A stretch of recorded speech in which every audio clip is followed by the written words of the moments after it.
Stomach 12 is located just above the middle of the collarbone. To locate stomach 12 on your left side, locate both ends of your collarbone, here and here. Then find the midpoint, which is right about here. Now find the spot that is just above your collarbone. Press in to find a point that is sensitive, sore, tender, or painful. That is stomach 12. Activate this point by rubbing it quickly 5 times. Take a break for a count of 5 and repeat 4 more times. It might look like this.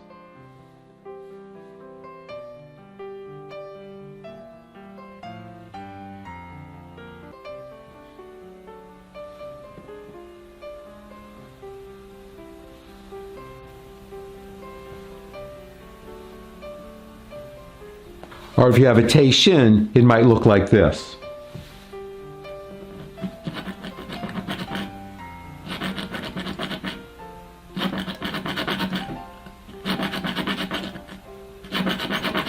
Now locate and activate stomach 12 on your right side.